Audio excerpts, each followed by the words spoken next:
సౌలు మీద దేవుని అభిషేకం ఉంది, దావీదు మీద కూడా దేవుని యొక్క అభిషేకం ఉంది. సౌలు దగ్గరికి నాతాను ప్రవక్త వచ్చి అంటాడు, సౌలు నువ్వు అమాలేకీలతో యుద్ధం చేసావు, యుద్ధంలో దేవుడు అన్నీ చంపేయమన్నాడు, కానీ అన్నీ చంపకుండా నీకు ఇష్టమైనటువంటి వాటిని తెచ్చుకొని అంతఃపురంలో పెట్టుకున్నావు, కాబట్టి నువ్వు తప్పు చేసావు సౌలు అని చెప్పి నాతాను ప్రవక్త అంటే సౌలు ఏం చేస్తాడు తెలుసా?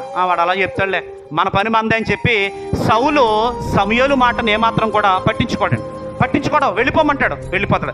మళ్ళీ గమనించాలి, అదే ప్రవక్త నాతాను ప్రవక్త వచ్చి దావీదు దగ్గరికి వచ్చి అంటాడు, దావీదు నువ్వు బెత్షెబాతో పాపం చేసావు కనుక ఇదిగో నీ మీదకి శిక్ష రాబోతుంది, నీ పరిస్థితి ఇలా మారబోతుంది అని చెప్పి నాతాను ప్రవక్త దావీదును హెచ్చరించినప్పుడు దావీదు అనొచ్చు, నన్ను హెచ్చరించడానికి నువ్వు ఏ పాటోడు, నేను నీ జీతం ఇస్తే నువ్వు బ్రతుకుతున్నావు, నీ కుటుంబం బ్రతుకుతుందంటే నేను జీతం ఇవ్వడాన్ని బట్టే. కాబట్టి ఎప్పుడైతే ప్రవక్త సేవకుడు దావీదును గద్దించాడో దావీదు ఏం చేశాడు తెలుసా? అతనికి ముందు సాష్టాంగపడి, అయ్యా నా మీదకి శిక్ష రాబోతుంది కనుక నా కొరకు నువ్వు ప్రార్థించన్నాడు. దేవునికి మహిమ.